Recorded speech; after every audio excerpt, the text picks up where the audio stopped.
Hello everyone, very very good evening to all of you. आप सभी का स्वागत है कॉमर्स स्पॉटलाइट में। गाइस एक बार ऑडियो वीडियो कंफर्मेशन दे दो, इज एवरीथिंग फाइन? फिर करते हैं सेशन को स्टार्ट।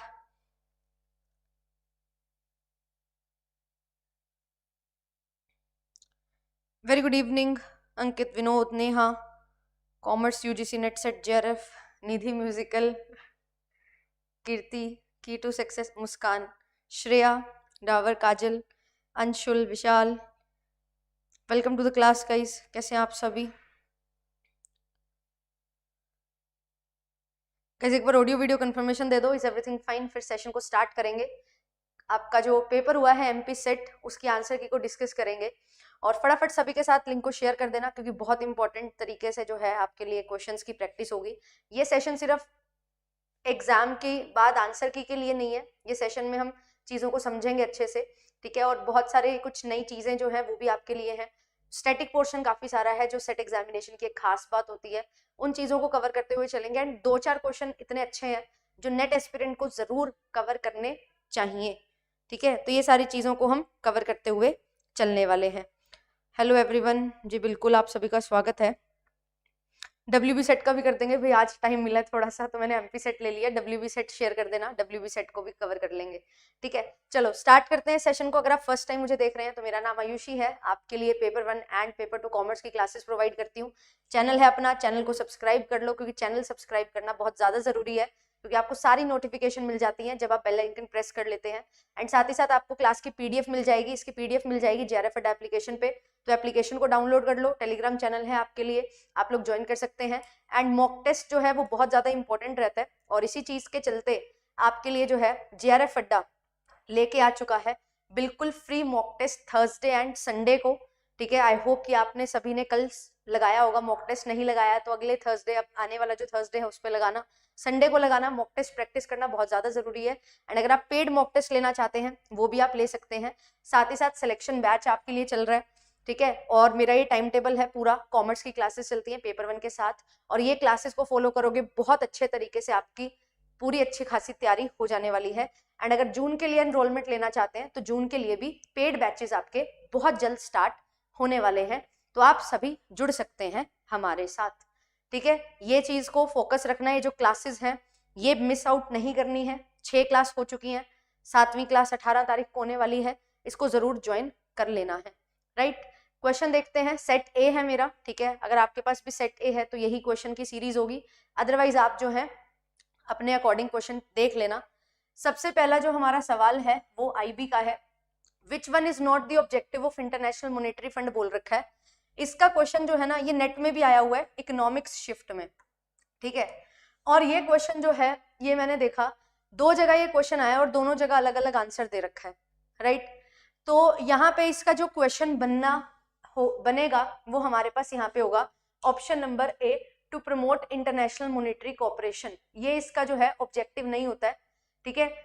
यहाँ पे पीस टाइम रिक्वायरमेंट्स फुलफिल करना, एक्सचेंज रेट स्टेबिलिटी और बैलेंस इंटरनेशनल ट्रेड करना, ये हो सकता है। बट मुझे डी में भी डाउट है, एक्सचेंज रेट स्टेबिलिटी भी यहाँ पे हो सकता है। ये क्वेश्चन 2 जगह पूछा गया, दोनों जगह अलग अलग आंसर्स हैं, तो थोड़ा सा यहाँ पे जो है मेरे को इनमें भी डाउट है। बट एक जगह मैंने देखा इसका आंसर ही नहीं, चारों ऑप्शन के साथ ऑप्शन नंबर A दे रखा है, तो अब डिपेंड करता है MP सेट में किसको सही आंसर माना जाएगा। बट इसका जो करेक्ट आंसर है ये मेरे अकॉर्डिंग A और D में से ही एक होना चाहिए, और मुझे जहां तक लगता है ज्यादातर D इसका जो करेक्ट आंसर है वो हमारा बनना चाहिए, ठीक है। बट देख लेना इसको, 2 जगह मैंने इसको चेक किया, आंसर में थोड़ा सा डाउट है। अंकटाड की बात आती है तो ये बना था कब? 1964 में। ऑप्शन नंबर D इसका करेक्ट आंसर हो जाएगा। BOP 2 अकाउंट से मिलकर बनता है, करंट अकाउंट और कैपिटल अकाउंट। वैसे अगर यहाँ पे ऑफिशियल रिजर्व्स लिखा होता, एरर एंड ओमिशन लिखा होता, वो भी हमारा करेक्ट आंसर बन जाता, बट मेनली हम 2 ही अकाउंट को लेके चलते हैं, करंट अकाउंट और कैपिटल अकाउंट, ठीक है। ये 2 मेन हमारे पॉइंट्स यहाँ पे रहते हैं। अगला क्वेश्चन देखेंगे, यहाँ पे बोल रखा है इंटेलेक्चुअल प्रॉपर्टी के लिए कौन सा अग्रीमेंट है WTO का, तो ट्रिप्स हम कवर करते हैं। तो यहाँ पे trade related intellectual property rights जो है ये हम कवर करते हैं। ट्रिम्स में इन्वेस्टमेंट आता है, ठीक है। गैट्स में हम यहाँ पे सर्विसेज में ट्रेड की बात करते हैं, तो आंसर इसका ऑप्शन नंबर C आ जाएगा। 54 का WTO का फ्रेमवर्क जो इंटेलेक्चुअल प्रॉपर्टी से डील करता है that is trips, right. Economic institute जो फाइनेंशियल असिस्टेंट प्रोवाइड करता है, तो फाइनेंशियल इंस्टीट्यूट प्रोवाइड करता है, इकोनॉमिक इंस्टीट्यूट आपको बताना है डेवलपमेंट प्रोजेक्ट्स और पॉवर्टी रिडक्शन प्रोग्राम के लिए। पॉवर्टी रिडक्शन यहाँ पे जो है आपका आंसर मिल जाएगा आपको वर्ल्ड बैंक। ठीक है, जो IDA है वो आपको बिल्कुल कंसेशनल लोन्स प्रोवाइड करता है, बिल्कुल सॉफ्ट लोन विंडो उसका नाम है। तो यहाँ पे आंसर आपका वर्ल्ड बैंक यहाँ पे बन जाएगा। Answer will be option number B. ठीक है, यहाँ पे जो IMF है वो BOP इक्विलिब्रियम पे रखने के लिए आपको लोन प्रोवाइड करता है, बट वर्ल्ड बैंक जो है डेवलपमेंट प्रोजेक्ट और पॉवर्टी रिडक्शन के लिए करता है। वर्ल्ड बैंक का जो मेन थीम है वो भी यही है कि पॉवर्टी खत्म हो सके। फिर यहाँ पे बोला जा रहा है वर्ल्ड बैंक का कौन सा पार्ट नहीं है, IDA, IMF, IFC और मीगा। IMF जो है वो नहीं है, ठीक है, IBRD है एंड ICSID है। तो यहाँ पे ध्यान रखना IMF जो है वो ब्रिटन वुड कॉन्फ्रेंस में IBRD के साथ बना था, तो यहाँ पे IMF इसका करेक्ट आंसर हो जाएगा कि ये इंस्टीट्यूट नहीं है वर्ल्ड बैंक ग्रुप का।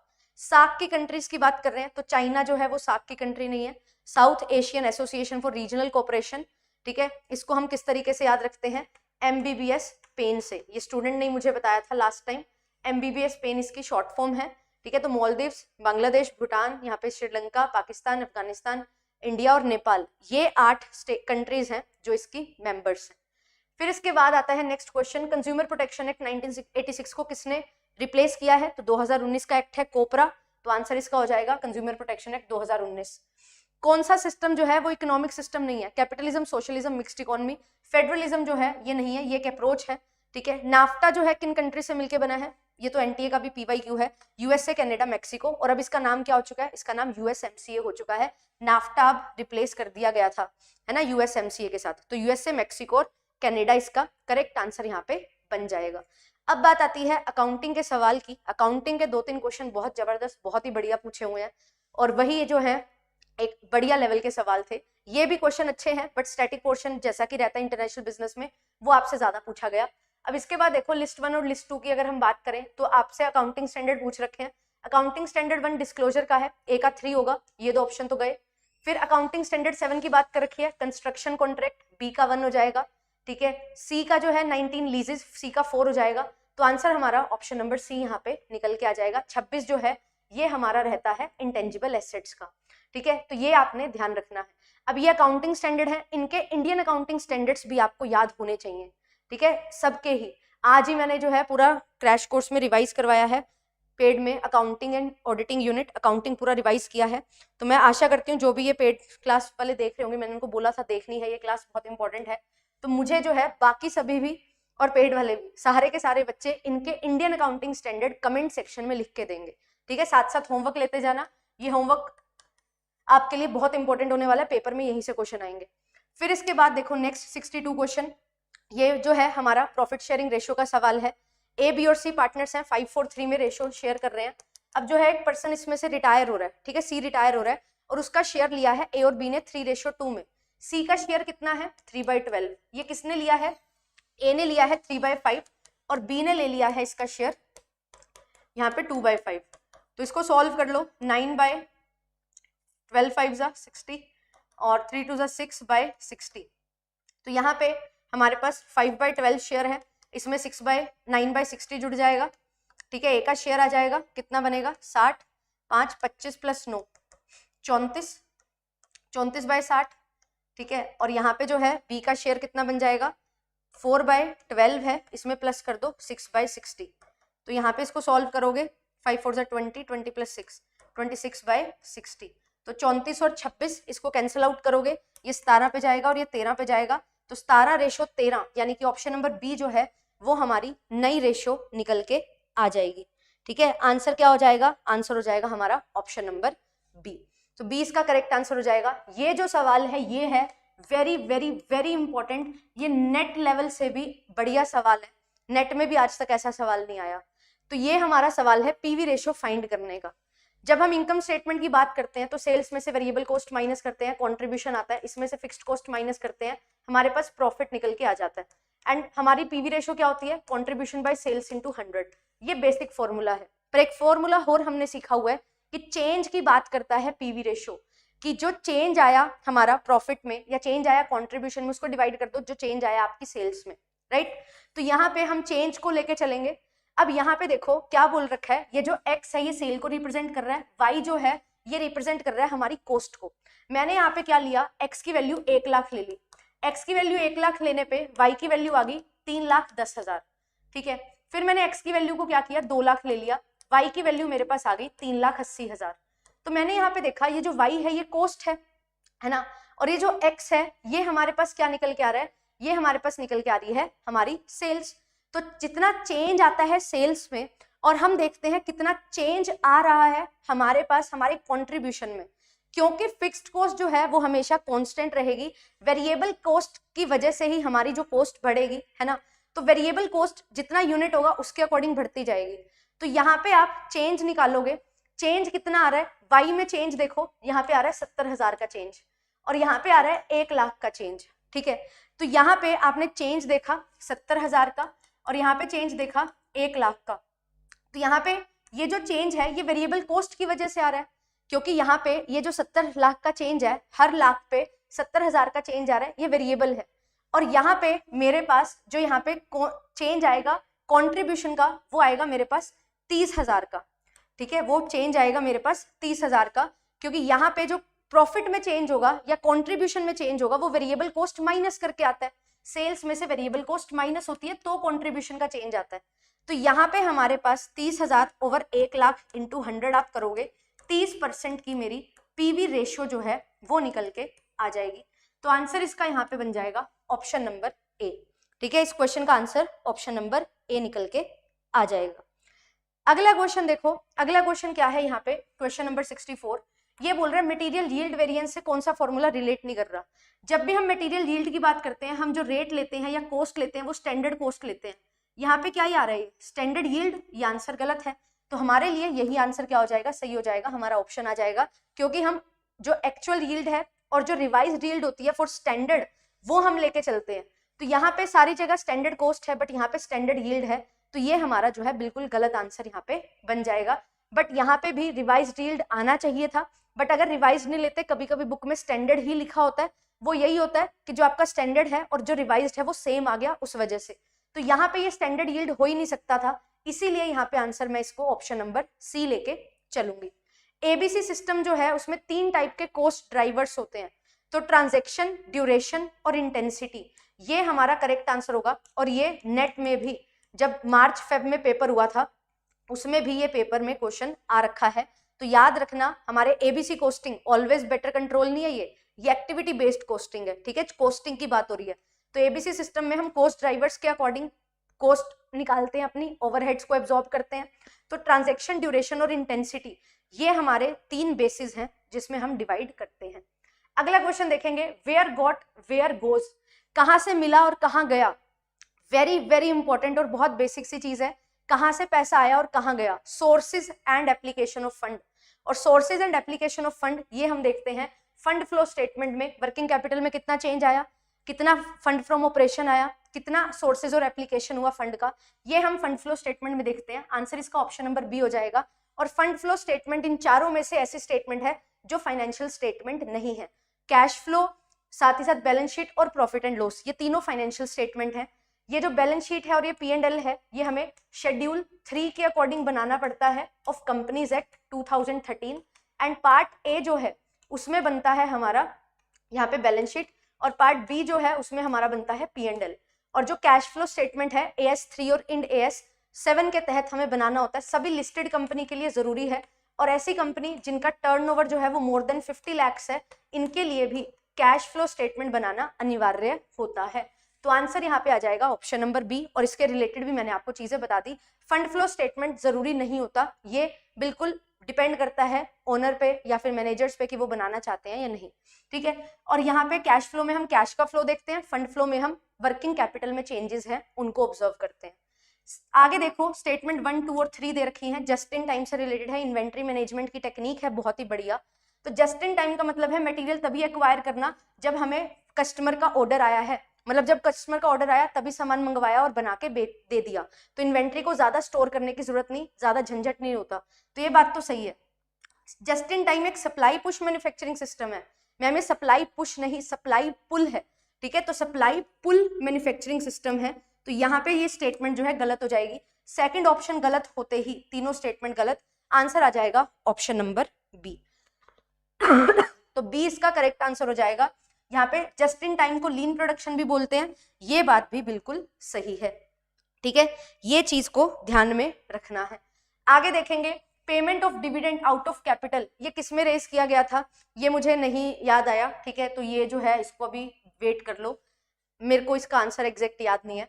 ठीक है, बट थोड़ा सा जो है वो लग रहा है मेरे को, वो ये हमारा रॉबिन्स केस लग रहा है, but I am not sure, तो इसको मैं अभी छेड़ूंगी नहीं। ठीक है, ऑडिटर कैजुअल वैकेंसी के केस में कौन अपॉइंट करता है? कैजुअल वैकेंसी के केस में within 30 days board of directors appoint करते हैं। ठीक है, जब कैजुअल वैकेंसी होती है ऑडिटर की। कंपनी का जो ऑडिटर रिपोर्ट ऑर्डर है, कारो के नाम से इसको जाना जाता है, तो ये 2003 में कब आया था? तो ये 1 जुलाई 2003 में जो है वो आया था। इसको आपने ध्यान में रख, सॉरी 1 जुलाई 2003, हाँ यही बोला ना मैंने, 1 जुलाई 2003 में ही इसको लाया गया था कारो को। ठीक है, अगला क्वेश्चन देखो, यहाँ पे बोला जा रहा है टोटल प्रॉफिट जो है बिजनेस फर्म का उसको मैक्सिमाइज करना है, तो नेसेसरी कंडीशन क्या होगी? हम पढ़ते हैं MR इक्वल MC और MC इज राइजिंग। ठीक है, तो यहाँ पे क्या होता है, अब MR MC के बराबर तो होना चाहिए, वो यहाँ पे भी है और वो यहाँ पे भी है, but MC should be rising और MC cut MR curve from below, तो MC जो है वो राइजिंग होनी चाहिए, ये भी जरूरी है। अगर MC फॉल कर रही है तो यहाँ पे तो अभी आप सुपर नॉर्मल प्रॉफिट कमाओगे, तो इसका जो करेक्ट आंसर होना चाहिए वो ये है कि जो मार्जिनल इनकम है वो आपकी क्या होनी चाहिए? कम होनी चाहिए आपकी मार्जिनल कॉस्ट से, तभी आप यहाँ पे इस पॉइंट पे आओगे, और इस पॉइंट पे आओगे तो आपको यहाँ पे मैक्सिमम प्रॉफिट जितना मिल सकता है वो यहाँ पे मिलेगा। ठीक है, ये चीज आपने ध्यान में रखनी है।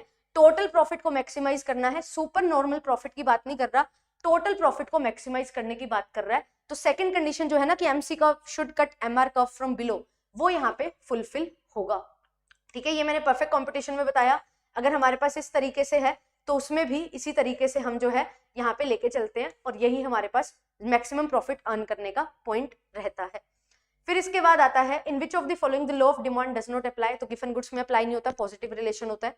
अगर ह्यूज चेंज आए डिमांड में, जब प्राइस में या तो चेंज इन आए या बहुत कम चेंज आए, तो ये हम पढ़ते हैं परफेक्ट कॉम्पिटिशन के केस में, जहाँ पे इलास्टिसिटी क्या होती है? परफेक्टली इलास्टिक होती है। Answer for this question will be option number B. अगला क्वेश्चन बोल रहा है इंडिफरेंस कर्व के characteristics, one of the most important topics. दो इंडिफरेंस कर्व क्रॉस करते हैं? अरे नहीं, ना तो इंडिफरेंस कर्व पैरेलल होते, ना ही वो क्रॉस करते, ये इसकी प्रॉपर्टी है।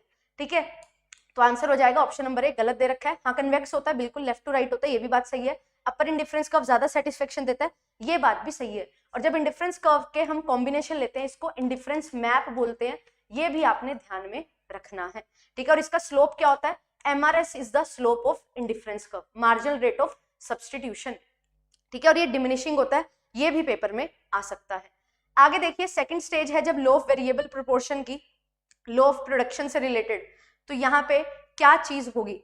मार्जिनल प्रोडक्शन इंक्रीज होगा, मार्जिनल प्रोडक्शन कांस्टेंट रहेगा, मार्जिनल प्रोडक्शन नेगेटिव हो जाएगा, मार्जिनल प्रोडक्शन डिक्रीज हो जाएगा। तो एक लेवल तक जब मार्जिनल प्रोडक्शन इंक्रीज हो रहा होता है तो इंक्रीजिंग रेट से हम बढ़ रहे होते हैं, है ना। फिर जब मार्जिनल प्रोडक्शन डिक्रीज करता है तो हम डिक्रीजिंग रेट से बढ़ रहे होते हैं। जब मार्जिनल प्रोडक्शन 0 आता है तब हम मैक्सिमम स्टेज पे पहुंच जाते हैं, TR मैक्सिमम हो जाता है। और जैसे ही मार्जिनल प्रोडक्शन नेगेटिव होता है, हमारा जो TP है वो भी क्या हो जाता है? नेगेटिव हो जाता है। तो यहाँ पे सेकंड स्टेज की बात कर रहा है, तो वेरिएबल प्रोपोर्शन में सेकंड स्टेज में क्या होता है? सेकंड स्टेज में हमारा जो MP है वो फॉल कर रहा होता है, और फॉल करके वो लास्ट में 0 पे पहुंच जाता है। तो मार्जिनल प्रोडक्शन नेगेटिव होता है, बिल्कुल गलत। कांस्टेंट रहता है, ये भी बात गलत है। मार्जिनल प्रोडक्शन इंक्रीज करता है, ये भी बात गलत है। आंसर आ जाएगा ऑप्शन नंबर 3, क्योंकि इस स्टेज पे क्या होता है, ये जो मार्जिनल प्रोडक्शन है बढ़ के कम होता है, इस तरीके से होता है। और इस स्टेज पे जो मेरा TP होता है वो यहाँ पे क्या कर रहा होता है? इंक्रीजिंग रेट से बढ़ रहा होता है। फिर बढ़ता तो है, डिक्रीजिंग रेट से बढ़ता है। और जैसे ही MP 0 आता है, ये अपने मैक्सिमम पॉइंट पे आ जाता है। तो यहाँ पे जब तक हमारा मार्जिनल प्रोडक्शन जो है वो यहाँ पे बढ़ रहा है, फिर उसके बाद यहाँ पे आता है, फिर तीसरी स्टेज में डिक्लाइन पे जाता है। तो सेकंड स्टेज में जो MP है वो हमारा डिक्लाइन कर रहा होता है। आंसर हो जाएगा ऑप्शन नंबर डी। 76 क्वेश्चन की बात करेंगे। लॉ ऑफ प्रोडक्शन में रिटर्न टू स्केल कहाँ पे आता है? Return to scale long term में आता है, लॉ ऑफ वेरिएबल प्रोपोर्शन हमारा शॉर्ट टर्म में रहता है। ठीक है, तो आंसर जो है हमारा यहाँ पे हो जाएगा ऑप्शन नंबर बी। 68 का आंसर बी ही है, चलो ठीक है, बी लगा लो इसका। आगे देखो next question 77, long run average cost curve को क्या बोलते हैं भाई? दो नाम बता रखे हैं, एक तो होता है एनवेलप कर्व, दूसरा नाम फटाफट बता दो, कमेंट सेक्शन में आ जाना चाहिए। एक होता है एनवेलप कर्व और दूसरा होता है प्लानिंग कर्व, ठीक है, प्लानिंग कर्व इसका दूसरा नाम है, बहुत बार पूछा जा चुका है, वेरी वेरी इंपॉर्टेंट। फिर उसके बाद अब एक और चीज आती है, अब लॉन्ग रन का तो हो गया, short run average cost curve को क्या बोलते हैं, इसको बोलते हैं प्लांट कर्व, ठीक है, short run average cost curve को प्लांट कर्व बोला जाता है, याद रखना पेपर में आ रखा है। What can be achieved in the equilibrium state of the firm if the short run under perfect competition? तो शॉर्ट रन में क्या होता है ना, परफेक्ट कंपटीशन में भी आपको नॉर्मल प्रॉफिट होते हैं, सुपर नॉर्मल प्रॉफिट होते हैं, लॉसेस भी होते हैं, तो आंसर आ जाएगा all of the above. Normal profit केवल लॉन्ग टर्म में होते हैं due to free entry and exit, ये भी पेपर में सवाल बन चुका है, इंपॉर्टेंट, आने वाले एग्जाम में पेपर में क्वेश्चन बन सकते हैं, वो भी बताती चल रही हूँ। आंसर इसका जो है वो डी हो जाएगा। इसेंशियल कंडीशन क्या है प्राइस डिस्क्रिमिनेशन की, अगर मैं प्राइस डिस्क्रिमिनेशन करना चाहती हूँ तो there should be a monopoly, yes there should be a monopoly. Separate market होनी चाहिए, हाँ, अगर सेपरेट मार्केट होंगी तभी एक जगह कम पे एक जगह ज्यादा पे आप चार्ज कर पाओगे। एंड इसके बाद वेरिएशन होना चाहिए इलास्टिसिटी ऑफ डिमांड में, यस, अगर इलास्टिसिटी ऑफ डिमांड सारी जगह सेम ही रहेगी तो आप नहीं कर पाओगे फिर अलग प्राइस डिस्क्रिमिनेशन, क्योंकि प्राइस डिस्क्रिमिनेशन का मतलब होता है हर एक बंदे से अलग अलग प्राइस चार्ज करना। तो ऑल ऑफ द अबव जो है इसका यहाँ पे करेक्ट आंसर हमारा बन जाएगा। सो the answer for this question is option number D, ठीक है। तो यहाँ पे जो है मैंने आपको 29 क्वेश्चन करवा दिए, आगे बढ़ते हैं 30वें क्वेश्चन की तरफ। एंटरप्रेन्योर जो है वो खुद से ही मैनेजर का भी काम कर रहा है ना, जब खुद से मैनेजर का काम कर रहा है और सैलरी ले रहा है उसके बदले में, तो इकोनॉमिक्स में इसको क्या बोला जाता है, इसको बोला जाता है इम्प्लिसिट कॉस्ट। इम्प्लिसिट कॉस्ट क्या होती है, जब खुद की हम कॉस्ट लेके चलते हैं, मैंने अपनी बिल्डिंग को लगा दिया अपने बिजनेस में, तो बिल्डिंग का जो किराया मुझे मिल सकता था वो नहीं मिल रहा, तो उसको मैं अपॉर्चुनिटी कॉस्ट बोल रही हूँ, और वही कॉस्ट मेरे लिए इम्प्लिसिट कॉस्ट है कि अगर वो कॉस्ट मैं कमा रही होती, वो पैसा मैं ले रही होती कहीं किराए पे बिल्डिंग को चढ़ा के, तो वो मेरे को जितना पैसा आता वही मेरी कॉस्ट आएगी। अकाउंटिंग में इसको नहीं लेके चलते, बट इकोनॉमिक्स में हम इम्प्लिसिट कॉस्ट के नाम से इस चीज को जानते हैं। आंसर हो जाएगा ए। शॉर्ट टर्म फाइनेंस डिसीजन क्या होता है, 4th यूनिट पे हम आ चुके हैं। शॉर्ट टर्म फाइनेंस डिसीजन, इसमें आता है वर्किंग कैपिटल मैनेजमेंट डिसीजन, क्योंकि हम यहाँ पे ऑपरेटिंग खर्चों के लिए कॉस्ट को दे के चलते हैं। डिविडेंड डिसीजन, ये तो जब पैसा कमा लिया उसकी बात है, ठीक है। और इन्वेस्टमेंट डिसीजन है तो लॉन्ग टर्म में आएगा। इन्वेस्टमेंट डिसीजन का बेसिकली पार्ट है वर्किंग कैपिटल मैनेजमेंट, और फाइनेंसिंग डिसीजन भी नहीं होगा। आंसर हो जाएगा ऑप्शन नंबर सी। ऐसी कौन सी लीज है जहां पे हम क्या करते हैं, परचेज कर लेते हैं। के सेट का as it is question repeat आ गया, फाइनेंशियल लीज इसका करेक्ट आंसर होगा। ये मैंने 6th मॉक टेस्ट में करवाया था ना आपको, तो कर्नाटका सेट का एज इट इज क्वेश्चन है जो यहाँ पे आ चुका है। फर्म की कॉस्ट ऑफ कैपिटल का कौन सा पार्ट नहीं होता, कॉस्ट ऑफ डेट होता है, रिटेन्ड अर्निंग होता है, इक्विटी होता है, प्रेफरेंस शेयर भी होता है, तो इन्वेंट्री नहीं होता, और हमारे पास जो है हम वैक भी पढ़ते हैं। तो यहाँ पे जब cost of debt cost of capital निकालते हैं हम, तो लॉन्ग टर्म सोर्सेज की हम कॉस्ट की बात करते हैं, तो यहाँ पे कॉस्ट ऑफ इन्वेंट्री कुछ नहीं होता, ठीक है, ऐसा कॉस्ट ऑफ कैपिटल में कुछ भी नहीं है, तो ये कैंसिल हो जाएगा, मतलब यही हमारा आंसर आ जाएगा।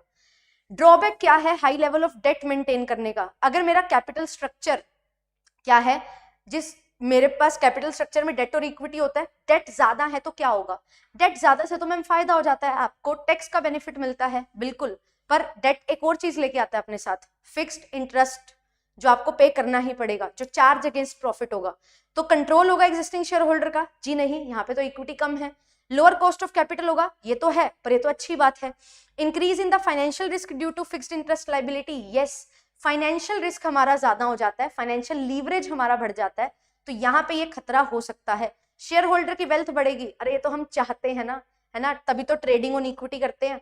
तो आंसर जो आएगा वो क्या आएगा, वो आएगा हमारा option number C. C is the very correct answer. अगला क्वेश्चन देखो, कौन सी मेथड्स हैं जहां पे टाइम वैल्यू ऑफ मनी को कंसीडर नहीं किया जाता।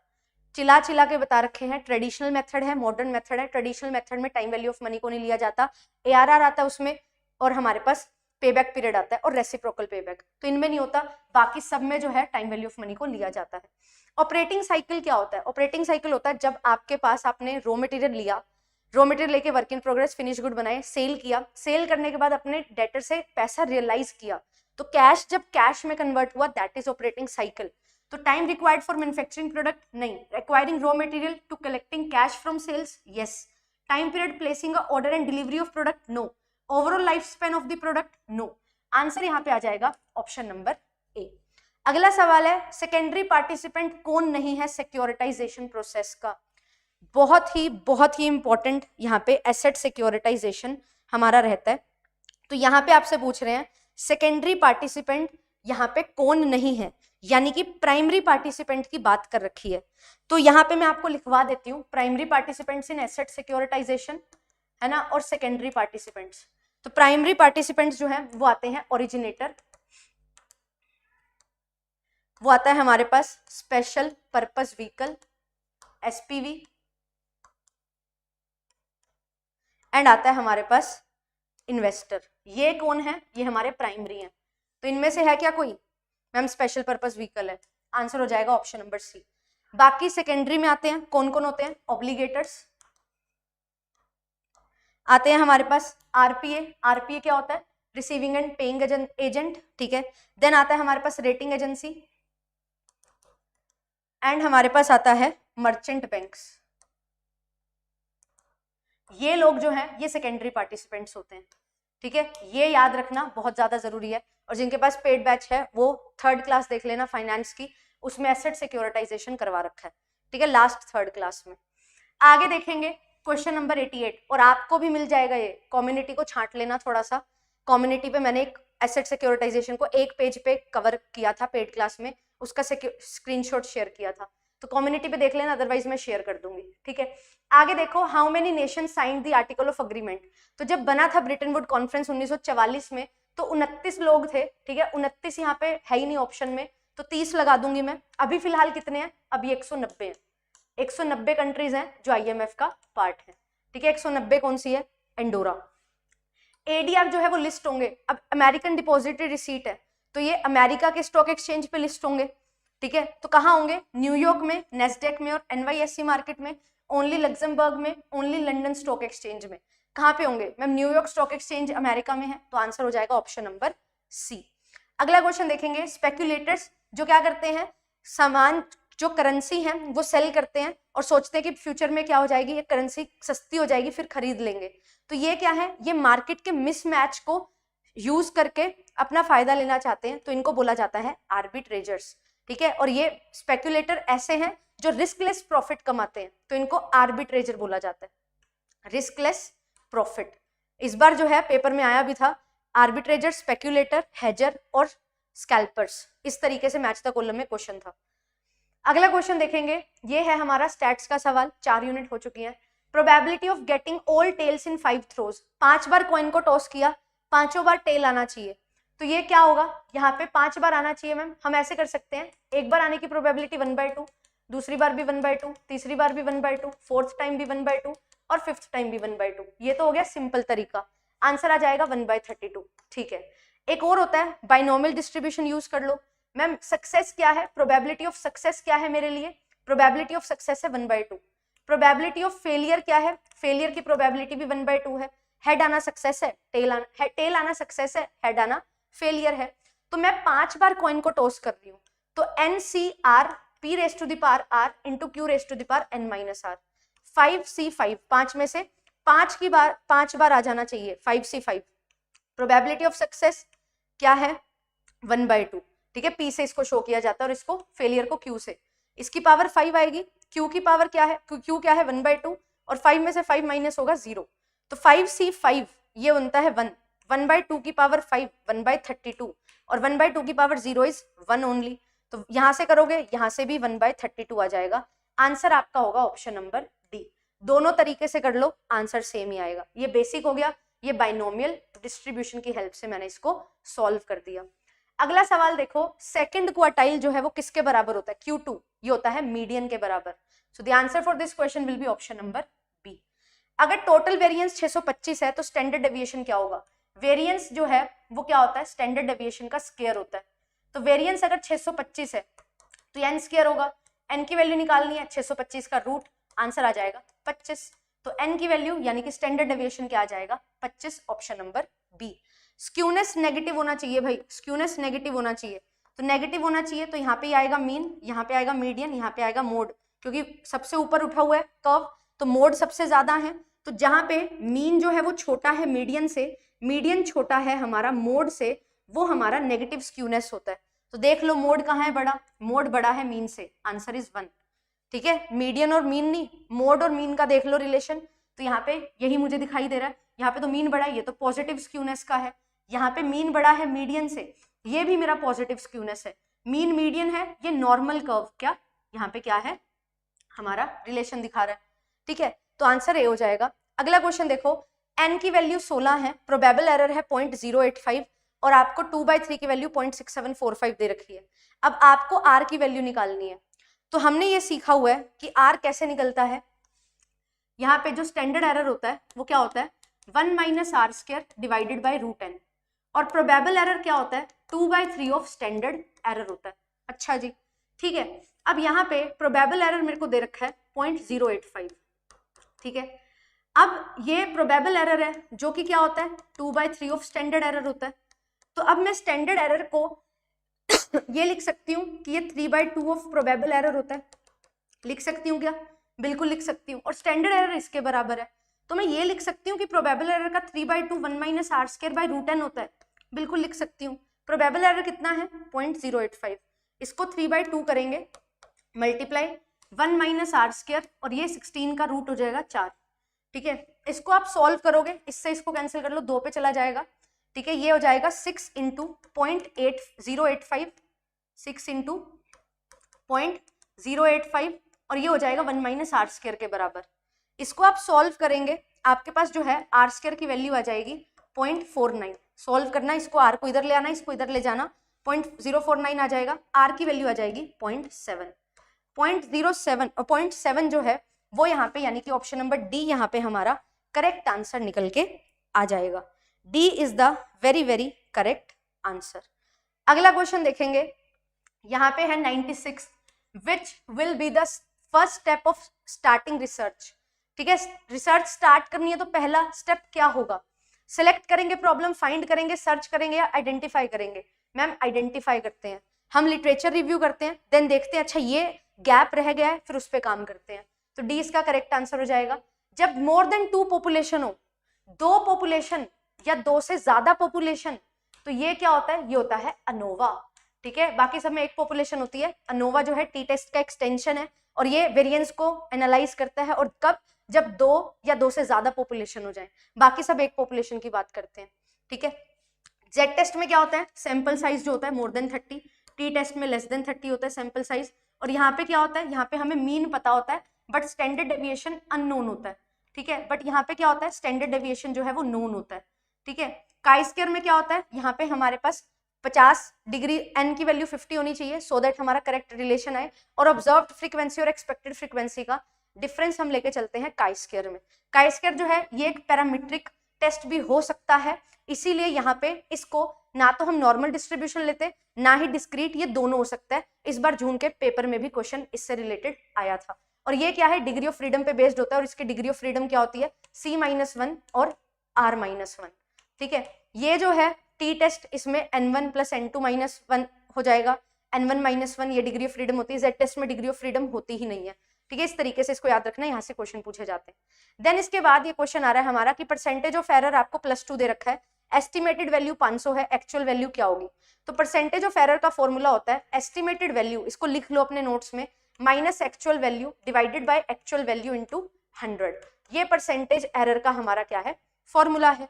तो इसमें पुट करोगे वैल्यूज तो आपके पास आंसर आ जाएगा 510। एक्चुअल वैल्यू निकाल लोगे, 2 = 500 minus AV by AV actual value into 100 है। सॉल्व कर लेना, 510 आपके पास यहाँ पे करेक्ट आंसर निकल के आ जाएगा। ठीक है, 510 इज द करेक्ट आंसर। एक मिनट +2 है ना, हाँ ठीक है, 510 आंसर आ जाएगा, सॉल्व कर लेना। अब यहाँ पे देखो क्वेश्चन बहुत ही इजी सा है, मीन की प्रॉपर्टी पे बेस्ड है। 15 स्टूडेंट का मीन वेट जो है, मीन मार्क्स जो है वो 15 है। 2 बच्चे जिनके मार्क्स 18 और 12 थे, इनको निकाल लिया गया। अब 15 × 15 ये क्या था, सम था, क्योंकि सम क्या होता है, number of observation into average होता है। अब हुआ ये है, सम निकल के आया 15 × 15। मैम इसको सॉल्व क्यों नहीं कर रहे, क्वेश्चन इजी बनाने के लिए। यहाँ पे क्या है, माइनस करना है 18 और 12, यानी कि 15 × 15 में से माइनस करना है 30, और 30 क्या होता है, 30 होता है 15 × 2, 15 × 2। 15 को कॉमन ले लिया, 15 - 2 आ गया, 15 गुना 13 कर दिया, ये आ गया सम, मुझे एवरेज निकालनी है। अब ऑब्जर्वेशन भी तो 13 रह गई, 15 में से 2 निकल गई, तो 13 से 13 कैंसिल, एवरेज जो है वो मेरा 15 ही आएगा। तो यहाँ पे आंसर जो है वो क्या निकल के आएगा, ऑप्शन नंबर सी, क्योंकि सम में से उतना ही सम निकला है जो 2 का एवरेज था, है ना, 15 का एवरेज ही निकला है। अब यहाँ पे क्या है, Karl Pearson of coefficient of skewness में क्या नहीं चाहिए, तो मीन डेविएशन की वैल्यू हमें नहीं चाहिए होती, मीन मोड और मीडियन से ही हम Karl Pearson of coefficient of correlation निकाल सकते हैं। ठीक है, ये Karl Pearson of coefficient of skewness होता है, हमारे पास जो है केली कोफिशिएंट ऑफ स्क्यूनेस होता है।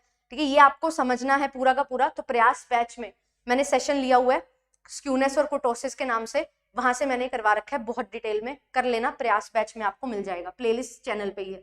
ठीक है, टाइप ए और टाइप बी, 2 पर्सनैलिटीज के टाइप होते हैं, बहुत सारी थ्योरीज है पर्सनैलिटी की, टाइप ए और टाइप बी भी यहाँ पे रहती है। ठीक है, इसके बाद यहाँ पे 360 परफॉर्मेंस अप्रेजल की बात कर रखी है, तो 360 डिग्री परफॉर्मेंस अप्रेजल कौन करता है, ये सुपरवाइजर, कलीग और सबॉर्डिनेट, कस्टमर सारे लोग करते हैं मिलके, इसको 360 डिग्री बोलते हैं। ऑल ऑफ द अबव जो है इसका करेक्ट आंसर यहाँ पे आ जाएगा। ठीक है, all of the above is the very very correct answer.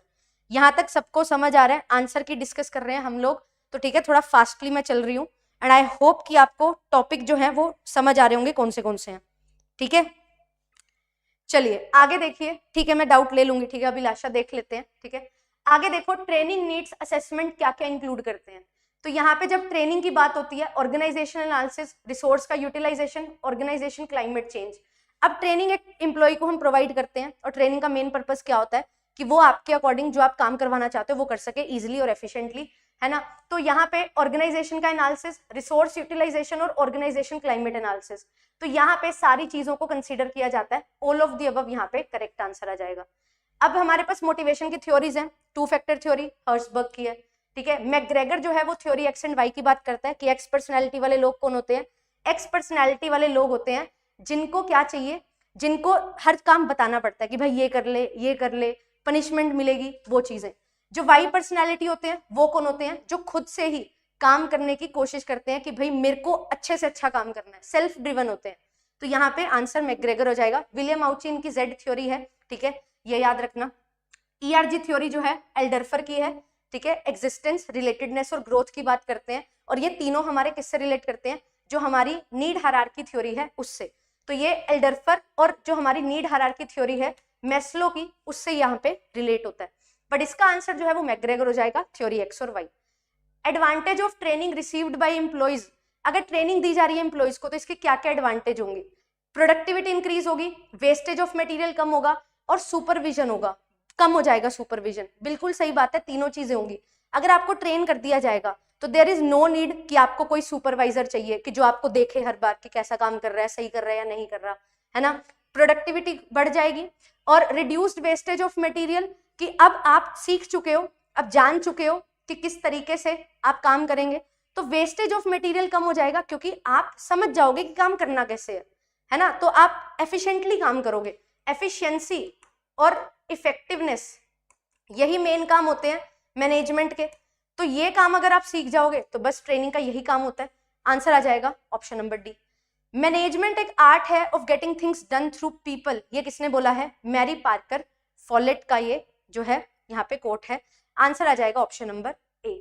Organisational chart कहाँ पे यूज होता है, ऑर्गेनाइजेशनल चार्ट बताता है कि टॉप लेवल पे कौन है, फिर उसके अंडर कौन है, वो सारी चीजें, तो ये आ जाता है फॉर्मल ऑर्गेनाइजेशन में। अब इसके बाद अगला क्वेश्चन दे रखा है, अथॉरिटी एंड रिस्पॉन्सिबिलिटी कैसी होनी चाहिए।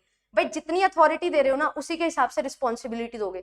रिस्पॉन्सिबिलिटी सारी, अथॉरिटी बिल्कुल भी नहीं दी, अथॉरिटी इतनी दे दी, रिस्पॉन्सिबल बंदे को ठहराया ही नहीं है, तो इक्वल होनी चाहिए अथॉरिटी और रिस्पॉन्सिबिलिटी।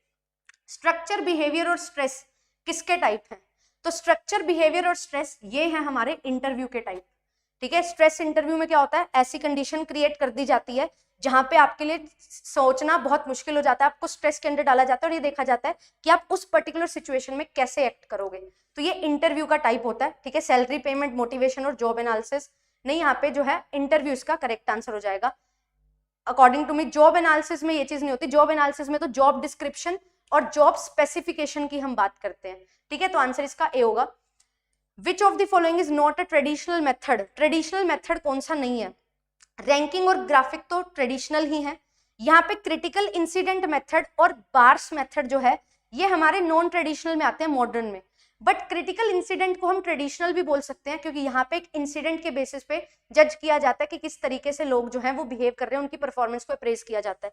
ये जो बार्स है ये हमारा मॉडर्न मेथड है और ये कहीं ना कहीं क्रिटिकल इंसिडेंट को कंसीडर करता है, बट इसका जो आंसर है वो आ जाएगा बार्स। ठीक है, answer will be option number C. अगला क्वेश्चन देखो, gilt edge market deals primarily in. Gilt edge security कौन सी होती है? जहां पे जो सिक्योरिटीज है उसके चारों तरफ गोल्ड लगा होता है, और ये कौन सी सिक्योरिटीज होती हैं? ये गवर्नमेंट सिक्योरिटीज होती थी। ठीक है, अभी तो आती नहीं है। विच of the following is the regulatory authority of RRB? RRB को रेगुलेट कौन करेगा? नाबार्ड। ठीक है, national bank for agriculture and rural development. वैसे देखो बैंकिंग सेक्टर को कंट्रोल करता है RBI, RBI central bank, but RBI के अंडर जो है नाबार्ड है जो एग्रीकल्चर और रूरल सेक्टर को देखता है। ठीक है, ये सेंट्रल बैंक, स्टेट बैंक और स्पॉन्सर बैंक ये तो पैसा लगाते हैं। सेंट्रल बैंक 50%, स्टेट बैंक जो है वो लगाता है 15%, और जो हमारा स्पॉन्सर्ड बैंक है वो लगाता है 35%। ये रेशो भी 3 से 4 बार पेपर में आ चुकी है, याद रखना। आगे देखो, what authority does the RBI have under section 22? Section 22 बात करता है नोट इशू की, पर उसमें है कुछ एक्सेप्शन। नोट इशू करने की बात करता है तो फॉरेन एक्सचेंज कंट्रोल कैंसिल कर दो, इंटरेस्ट रेट को रेगुलेट करना कैंसिल कर दो। यहाँ पे आता है इशू करना बैंक नोट्स को, तो bank note without stamp duty, issue 1 rupee coin. तो यहाँ पे जो है 1 रुपी कॉइन इसकी एक्सेप्शन है। आंसर ऑप्शन नंबर बी यहाँ पे हो जाएगा। 113 का आंसर सेट ए में ऑप्शन नंबर बी होगा। 114 क्वेश्चन जो है इसकी बात हो रही है। यहाँ पे आपसे पूछा गया कौन सा 3 टियर स्ट्रक्चर नहीं है? तो सीडीआर मैनेजमेंट फोरम जो है वो 3 टियर स्ट्रक्चर नहीं है, स्टैंडिंग फोरम है, सेल है और एम्पावर्ड ग्रुप है। ये क्वेश्चन लर्न करने वाला है। कॉर्पोरेट डेट रिस्ट्रक्चरिंग क्या होता है? जब कंपनी में डेट कंपोनेंट ज्यादा हो जाता है और हमें उसको चेंज करना पड़ता है क्योंकि कंपनी अच्छे से काम नहीं कर पा रही उस पर्टिकुलर कैपिटल स्ट्रक्चर में, फाइनेंशियल स्ट्रक्चर में। तो यहाँ पे जो है कॉर्पोरेट डेट रिस्ट्रक्चरिंग, ये कॉर्पोरेट रिस्ट्रक्चरिंग बता दिया मैंने। डेट रिस्ट्रक्चरिंग में क्या होता है कि आपके पास जो है यहाँ पे आपने जो पैसा दिया हुआ था वो एनपीए बन रहा है ना, तो सीडीआर जो है एक मैकेनिज्म है जो आपके एनपीए को सही करने में, यानी कि जो नॉन प्रॉफिट एसेट है उसको कन्वर्ट करता है कि वो एसेट्स जो हैं आपके बैंक के वो पेबल हो सके, लोग वो पैसा दे दें, वो ज्यादा नुकसान में ना जाए, उसके लिए कॉर्पोरेट डेट रिस्ट्रक्चरिंग है जो लेके चला जाता है। ठीक है, बनाया गया है। तो ये क्या है? ये चीज है जो टैकल कर सके एनपीए से। फिर इसके बाद है इंस्ट्रूमेंट मनी मार्केट के, तो बॉन्ड मार्केट जो है ये तो हमारी कैपिटल मार्केट का हिस्सा है, तो 4 को एलिमिनेट करो, आंसर आ जाएगा option number B. And industrial securities market, तो सिक्योरिटीज मार्केट तो ऑब्वियसली कैपिटल मार्केट है, शेयर्स, डिबेंचर्स, तो आंसर इसका हो जाएगा 1, 2 एंड 5। कौन सा पहला डेवलपमेंट फाइनेंशियल इंस्टीट्यूशन है? आईएफसीआई। ठीक है, 1951 और आई थिंक 1951 ही है इसका ईयर, तो आंसर इसका ऑप्शन नंबर बी हो जाएगा। कौन सा स्टेटमेंट है एक्सपेंस रेशियो के रिलेटेड जो यहाँ पे सही नहीं है? ये मेरे को नहीं आया, ठीक है, और मैंने गूगल पे सर्च वगैरह किया नहीं, तो ये इसका मैं आपको बाद में बता दूंगी, अभी नहीं मेरे को याद और ना मेरे को आया भी इसका answer. Which of the following entities primarily responsible for implementing stand up India scheme? Stand up India scheme लाई गई थी विमेंस के लिए, SC ST जो क्लास है उसके लिए कि वो एंटरप्रेन्योरशिप में आगे बढ़ सके, तो इसके लिए जो है सिडबी है जो नोडल एजेंसी है इसकी इंप्लीमेंटेशन के लिए, तो ministry of micro small and medium enterprise इसका क्या हो जाएगा? करेक्ट आंसर निकल के आ जाएगा। तो इसका जो करेक्ट आंसर है वो क्या हो जाएगा? ऑप्शन नंबर डी, 118 का। 119 का करेक्ट आंसर जो है ये आप रीड करना, ठीक है, इसके बारे में। ये जो है ये CBDC पायलट, ये सेंट्रल बैंक डिजिटल करेंसी है बेसिकली, जो एक पायलट है। अभी एक्चुअल में इसको नहीं इंप्लीमेंट किया गया है, बट आरबीआई ने थोड़ा सा स्टडी किया था। तो यहाँ पे आपसे पूछा जा रहा है कौन सा इसका गलत पॉइंट है, इनकरेक्ट पूछा गया। तो यहाँ पे देखो ये बात बिल्कुल सही है, ट्रांजैक्शन कॉस्ट को रिड्यूस करने की बात करता है। जो रिटेल है वो 1 दिसंबर 2022 को आया था, और प्राइमरी गोल जो है ईडब्ल्यू का is to make intra bank system more efficient only. ये जो वर्ड ओनली है ना ये गलत है। आप ईपर देखो, आप होलसेल के बारे में ही बता रहे हो कि ट्रांजैक्शन कॉस्ट को कम करता है, अब बात कर रहे हो ओनली की, तो थर्ड स्टेटमेंट यहाँ पे जो है गलत है। हाँ, EW pilot was launch specifically of transaction in government securities, ये बात भी सही है। आंसर हमारा हो जाएगा ऑप्शन नंबर सी। ये थर्ड जो है ये पॉइंट गलत है, बाकी सब सही है। IRDAI कब बना था? 1999। इसने जो ये क्या है? ये हमारा इंश्योरेंस सेक्टर के लिए एक रेगुलेटरी अथॉरिटी है, insurance regulatory authority of India. आगे देखिए, who observed in the factory we make cosmetics, in the store we sell hope. ये बोला गया है चार्ली रेवसन के द्वारा, जो रेवलन कंपनी है ना उसके फाउंडर है ये, ठीक है। Who has propounded 4 P's of product, price, place और प्रमोशन, मैकार्थी ने किए थे, ठीक है। जो नील एच बॉर्डन है इसने टर्म दी थी marketing mix. Robert Luton bond जो है इन्होंने जो है मॉडर्न टर्म्स यूज की थी, है ना, प्रोडक्ट को सॉल्यूशन बताया है, प्राइस के लिए वैल्यू वर्ड यूज किया है, ये काम रॉबर्ट ल्यूटनबर्ग ने किया था। पीटर ड्रकर जो है इन्होंने 5 फोर्सेस मॉडल दिया था, और ये क्वेश्चन भी पेपर में आ रखा है इसी में। आगे देखो, ends of product expansion grid है, तो मार्केट सिंप्लीफिकेशन स्ट्रेटजी कुछ नहीं है, मार्केट पेनिट्रेशन है, डाइवर्सिफिकेशन है, मार्केट डेवलपमेंट और प्रोडक्ट डेवलपमेंट। ये बेस लेके चलते हैं, न्यू मार्केट और एग्जिस्टिंग मार्केट, न्यू प्रोडक्ट और एग्जिस्टिंग प्रोडक्ट। 2x2 मैट्रिक्स है, उसके अकॉर्डिंग यहाँ पे आंसर आ जाएगा, आंसर इसका बी हो जाएगा।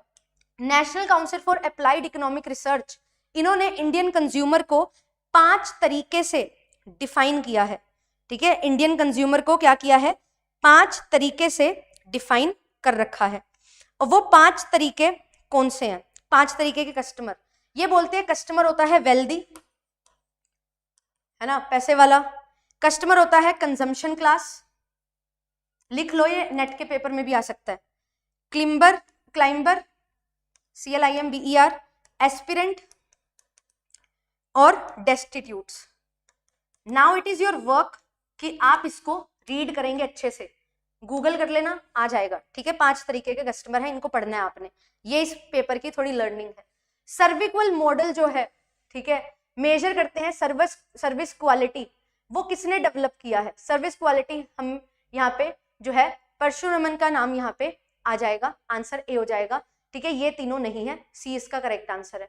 पर्सनल सेलिंग रेशनली मोर इकोनॉमिक और इफेक्टिव होती है, जहां पे प्रोडक्ट जो है हाई यूनिट वैल्यू होता है। एक प्रोडक्ट जो बहुत महंगा होगा, है ना, उसके लिए आप पर्सनल सेलिंग करोगे। अगर कस्टमर का बिहेवियर इंपल्सिव है, लेस यूनिट वैल्यू है, तो इसके लिए यहाँ पे आप पर्सनल सेलिंग में टाइम वेस्ट नहीं करेंगे। जीरो चैनल को डायरेक्ट मार्केटिंग बोला जाता है, ए इसका करेक्ट आंसर आ जाएगा। डिक्लाइनिंग मार्केट में कंपनी अडॉप्ट करती है स्ट्रेटजी ऑफ हार्वेस्टिंग डाइवेस्टिंग, और इसके साथ साथ यहाँ पे ना इंक्रीज करती प्रोडक्शन, क्योंकि हमने तो प्रोडक्ट डिक्लाइन हो रहा है, खत्म करना है, ना ही गुड प्रोडक्ट को एलिमिनेट करेगी। देखो लिखा हुआ है एलिमिनेटिंग गुड प्रोडक्ट, अरे गुड प्रोडक्ट को क्यों एलिमिनेट करेगी? जो नहीं परफॉर्म कर रहा अच्छा उसको एलिमिनेट करेगी। सेल्स इंक्रीज होती है? नहीं होती। आंसर इसका आ जाएगा नन ऑफ द अबव, 128 का आंसर है ऑप्शन नंबर डी। 5 फोर्सेज अभी मैंने बोला ना आया था, तो पीटर एफ ड्रकर ने दिया है 5 फोर्सेज मॉडल। 7 T's की बात कर रखी है, उसमें जो है यहाँ पे कम्युनिकेशन जो है वो इंक्लूड नहीं होता। 7 T's में क्या आता है हमारे पास? Product, service, brand, price, incentives, communication and distribution. Sorry, research नहीं आएगा, ठीक है। यहाँ पे product, service, communication, incentive, price, brand और डिस्ट्रीब्यूशन, ये सारी चीजें इंक्लूड होती हैं, रिसर्च इसमें नहीं आता। इंग्लिश लॉ के तहत कोर्ट ने यहाँ पे रूल दिया था कंपेंसेशन का, तो यहाँ पे आई थिंक आंसर इसका ऑप्शन नंबर ए होगा, आई एम नॉट श्योर, ठीक है, ये मेरे को याद नहीं है। केस लो 131 का भी ए कर लो, इसको मैं क्लियर कर दूंगी कमेंट्स में। प्लेज के टाइम पे कौन सा राइट नहीं है पोनी का? पोनर और पोनी दो पार्टीज होती हैं कॉन्ट्रैक्ट में, तो इसके पास ये अधिकार नहीं है कि आप, सामने वाली पार्टी ने आपको कुछ चीज दी है कि उस पे क्या बोलते हैं, गिरवी रखी है आपके पास कोई चीज, और आप उसको बिना उसको नोटिस दिए कि मैं तेरी चीज बेच दूंगा और बेच देते हो, ऐसा अधिकार कभी नहीं दिया किसी ने, है ना। रीजनेबल नोटिस आपको देना पड़ेगा, तो ये यहाँ पे क्या हो जाएगा? डी इसका करेक्ट आंसर हो जाएगा। 1881 के तहत कौन से नेगोशिएबल इंस्ट्रूमेंट पे स्टैंप लगाना जरूरी नहीं है? तो चेक जो है जिसपे जरूरी नहीं है, बाकी सब पे स्टैंप लगाना जरूरी होता है। According to companies act 2013, dissolution of company, उसको फेयर एंड जस्ट कब कंसीडर नहीं किया जाएगा? जब कंपनी कॉन्टिन्यूसली लॉस इनकर कर रही है बट प्रॉफिट बना सकती है, कंपनी कॉन्टिन्यूसली लॉसेज इनकर कर रही है और अर्निंग प्रॉफिट का कोई होप नहीं है, when majority of stakeholder are the company are exploiting the minority shareholder, ये तो फेयर और जस्ट होगा वाइंड अप करना। when the company funds are being misused, ये भी फेयर होगा, ये भी फेयर होता है। ए जो है इसका करेक्ट आंसर हो जाएगा कि भाई फ्यूचर में प्रॉफिट कमा सकती है, आपको ये पोटेंशियल पता है, स्टिल आप क्या कर रहे हो, आप इनको लिक्विडेट करने का ऑर्डर दे रहे हो, ऐसा नहीं हो सकता। लगातार 5 साल तक आप नहीं बन पाते ना प्रॉफिटेबल, तो आपके लिए क्या होता है, इसको आपकी कंपनी को वाइंड अप करना, डिसॉल्व करना फेयर माना जाता है, ठीक है। According to the provision of LLPs, जो यहाँ पे रजिस्ट्रार ऑफ एलएलपी है, इसमें बोला जा रहा है क्या चीज नेसेसरी है कि हमें रजिस्ट्रार ऑफ एलएलपी को प्रोवाइड करना पड़ेगा डॉक्यूमेंट। तो रजिस्ट्रेशन डॉक्यूमेंट होते हैं terms and conditions, LLP agreement या इनकॉर्पोरेशन डॉक्यूमेंट। तो यहाँ पे जब आप इनकॉर्पोरेट हो जाते हो तो आपको इनकॉर्पोरेशन डॉक्यूमेंट जो है वो देना होता है। एंड बेसिकली इनकॉर्पोरेशन डॉक्यूमेंट एक काइंड ऑफ रजिस्ट्रेशन डॉक्यूमेंट है। तो मेरे को थोड़ा सा ए और डी में डाउट है कि दोनों ही यहाँ पे होते हैं, बट मैं जाऊंगी ए के साथ क्योंकि इनकॉर्पोरेशन डॉक्यूमेंट एक one of the types of registration document हो जाता है। तो आंसर यहाँ पे जो है आपका ए आ जाएगा, बट इसमें ए और डी दोनों हो सकते हैं, ये मेरे को एग्जैक्ट क्लिक नहीं हो रहा, बट ए और डी में से हो सकता है। ठीक है, सेक्शन 47 की बात कर रखी है सेल ऑफ गुड्स एक्ट की। तो सेलर कैन एक्सरसाइज लीन, 47 क्या होता है, अनपेड सेलर का सेक्शन होता है।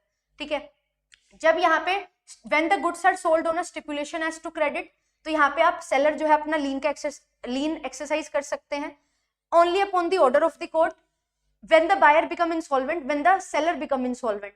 तो यहाँ पे जो है अगर आपने क्रेडिट पे बेचा है तो आप अपना लीन का अधिकार नहीं ला सकते, क्योंकि क्रेडिट का मतलब होता है उधार पे ही दिया है, तो वो बंदा उस टाइम पीरियड तक तो रखेगा ही ना उधार पे जितने टाइम के लिए उसने लिया है। तो आंसर हो जाएगा जब बायर इंसॉल्वेंट हो जाता है तो आप अपना लीन एक्सरसाइज कर सकते हो कि आपको पता लग गया भाई इससे नहीं मिलने वाले पैसे, तो आप क्या करते हो सामान को अपने पास ही रख लेते हो कि मैंने बेचना ही नहीं है।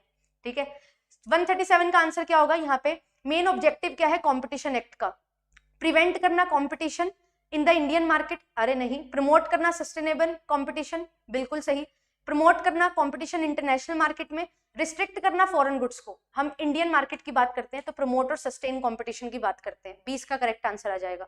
आरटीआई में जो इंफॉर्मेशन कमिश्नर होता है वो कौन अपॉइंट करता है, प्रेसिडेंट अपॉइंट करता है। ठीक है, और अगर स्टेट की बात की जाए तो गवर्नर। ठीक है, याद रखना। 102 सेक्शन जो है पेटेंट एक्ट का, तो यहाँ पे कौन पेटेंट पब्लिक पर्पस के लिए एक्वायर कर सकता है, तो पेटेंट कंट्रोलर जो है इसका करेक्ट आंसर हो जाएगा। जीएसटी कब लागू हुआ था, 1 जुलाई 2017 को। ग्रोस टोटल इनकम में क्या आएगा, आपके 5 हेड की इनकम, क्लबिंग और सेट ऑफ आएगा, तो आंसर इसका हो जाएगा ऑप्शन नंबर सी।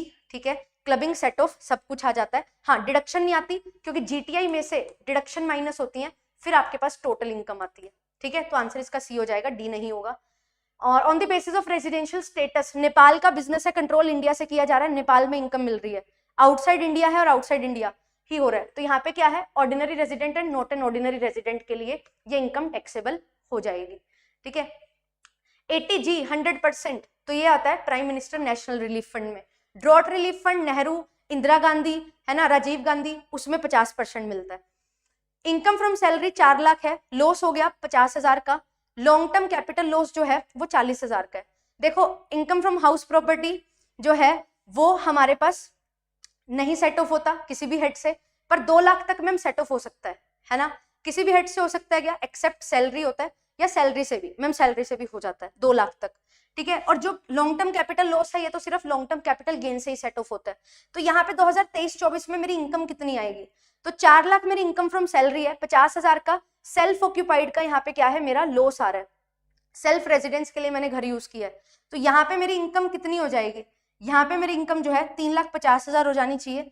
ठीक है, और यहाँ पे सेट ऑफ करने के बाद ये मैं बता रही हूँ, बट यहाँ पे ना एक इन्होंने जीटीआई पूछा है और GTI 5 heads plus set of और कैरी फॉरवर्ड के साथ होता है, तो यहाँ पे आ जाएगा, ये सेट ऑफ नहीं होता इसीलिए इसको हम आगे लेके चलेंगे, तो आंसर इसका 350 होना चाहिए। ठीक है, आगे देखो मदर की इनकम 450 है, फादर की इनकम 4 लाख है, सन की इनकम है 1.5 लाख, इनकम फ्रॉम मदर और फादर बताओ कितनी होगी। जब हम बात करते हैं क्लबिंग ऑफ इनकम की, जब माइनर चाइल्ड की इनकम क्लब होती है 1500 की एग्जम्पशन मिलती है, तो जिसकी ज्यादा इनकम होती है उसमें ऐड होती है, तो 4.5 ज्यादा है, इसमें 1.5 लाख जुड़ेगा 6 लाख, पर 1500 की एग्जम्पशन मिलेगी 5,98,500 मदर की इनकम होगी, और फादर की इनकम 4 लाख है तो इसमें तो जुड़ेगी नहीं, इनकम क्लब नहीं होगी, तो आंसर इसका ऑप्शन नंबर ए होगा। जिसने आंसर लगाया है बी, एक्सेप्शन वाला पॉइंट भूल गए भाई, और ये सेम पेपर में आया था दिसंबर 2023 में नेट में। आगे देखो इनकम टैक्स एक्ट का कौन सा सेक्शन है जहाँ पे बायलेटरल अग्रीमेंट होते हैं, मैम यहाँ पे इन्होंने इतना इजी कर दिया क्वेश्चन, 90A और 91 दिया ही नहीं, 92 तो आर्म लेंथ प्रिंसिपल का हम लेके चलते हैं, ट्रांसफर प्राइसिंग का, और 90 और 91 होता है, तो 90 आएगा सीधा, 89 मार्जिनल रिलीफ का है। ठीक है, तो 89A भी रिलीफ का ही टाइप का आता है, तो यहाँ पे 90 इसका करेक्ट आंसर हो जाएगा ऑप्शन नंबर सी। कौन सा पनिशेबल ऑफेंस है, पनिशेबल वो होता है जो इलीगल होता है, तो टैक्स एवेजन इलीगल है तो ये पनिशेबल होगा, टैक्स अवॉइडेंस लीगल होता है बट अनएथिकल होता है। अब यहाँ पे देखो इंडिविजुअल एसएससी है, लॉटरी प्राइस जीता उसने 7,000 का, लॉटरी में सीधा 30% का टैक्स लगता है, कोई एक्सपेंसेस की कोई डिडक्शन नहीं मिलती, डिडक्शन क्या होगी 0। टीडीएस कितना होगा, अच्छा deduction of income tax at source बोल रहा है तो ये भी 0 होगा क्योंकि मैम 10,000 से ऊपर होता है 30% टीडीएस, ठीक है। According to old tax regime, यहाँ पे बोला जा रहा है कि अगर आपके पास 96,200 रुपए का टैक्स बन रहा है तो आप कैसे पे करोगे एडवांस टैक्स। मैम 15% होता है, फिर 45% तक होता है, अप टू 45%, अप टू 75% और अप टू 100%। तो यहाँ पे क्या होगा, 15% आएगा 14,430, फिर 30%, 30% और फिर बचा हुआ 25%। तो आंसर इसका ऑप्शन नंबर बी हो जाएगा। अब जो 44AD, 44ADA है ना, और 44ADAE वाले जो होते हैं ना, जो बिजनेस होता है बेसिकली 44AD, उसको सिर्फ एक ही बार पे करना होता है 15 मार्च को, 100 का 100%, ये भी याद रखना, प्रिजम्पटिव बेसिस के इनकम वाले। कौन सा मोस्ट नेसेसरी डॉक्यूमेंट है, ई filing of income tax return of a salaried tax payer, salaried tax payer form 16, non salaried के लिए 16A होता है ना। और वो जो टीडीएस की बात करते हैं तो 26AS जो है ये भी इंपॉर्टेंट होता है, जो ये बताता है कि कैसे कैसे टीडीएस डिडक्ट करके वो सबमिट हुआ है, वो सारी चीजें। तो यहाँ पे फॉर्म 16 जो है ये इसका करेक्ट आंसर हो जाएगा, ठीक है। तो ये था पूरा का पूरा आपका पेपर, 100 क्वेश्चन जिसको हमने एनालाइज किया है। आई होप कि आपको जो है अच्छे से सारे क्वेश्चन जो मैंने बताए हैं वो समझ आ गए होंगे। कोई भी क्वेश्चन में डाउट होता है तो comment section is always open, ठीक है। मेरे 100 के 100 क्वेश्चन सही नहीं हो सकते, एक आधा गलत भी हो सकता है, तो आप लिख सकते हो, कोई दिक्कत नहीं है, ठीक है, उसको हम देख लेंगे। बट मेरा जो मेन पर्पस था वो सिर्फ ये नहीं था कि इसकी आंसर की दूं, मेरा मेन पर्पस था कि जो नेट की तैयारी कर रहे हैं उनको भी थोड़ा सा समझ आए, बेसिक्स उनके क्लियर हो जाए। तो आई होप ये पूरा का पूरा सेशन आपके लिए फ्रूटफुल रहा होगा, ठीक है। पीडीएफ मिलेगा ना, पीडीएफ टेलीग्राम पे दे दूंगी, चलो यार टेलीग्राम पे ले लेना पीडीएफ, कॉमर्स स्पॉटलाइट, ठीक है, कॉमर्स स्पॉटलाइट बाय जेआरएफ अड्डा, यहाँ पे आपको मिल जाएगी पीडीएफ टेलीग्राम पे, ठीक है। और जो भी तैयारी कर रहे हैं तो भूलना नहीं है, 18 तारीख को क्लास है, मॉक टेस्ट करेंगे और 6 मॉक टेस्ट ऑलरेडी हो चुके हैं। जो भी नेट की तैयारी कर रहे हैं भाई रिवाइज कर लो, it will be very very helpful to you, for you, क्योंकि इसमें बहुत सारे इंपॉर्टेंट क्वेश्चन प्रैक्टिस करवा रही हूँ, सारे नेट के सेट के न्यूमेरिकल थ्योरी सब कुछ कवर हो रहा है। तो 13 तारीख तक 6 क्लास हो चुकी हैं, 7वें मॉक टेस्ट में मिलेंगे 18 तारीख को शाम को 6 बजे, ठीक है। पेपर तो इजी था, पेपर कुछ खास नहीं था कि बहुत डिफिकल्ट था, पेपर 1 की वजह से हो सकता है, पेपर 1 मैंने देखा नहीं, पेपर 2 इज हलवा टाइप, ठीक है, इतना कुछ नहीं था। मैंने ही आधे घंटे में कर दिया, हाँ 2 क्वेश्चन मेरे भी नहीं हुए, पर आधे पौने घंटे में मैंने सॉल्व कर दिया इस पेपर को,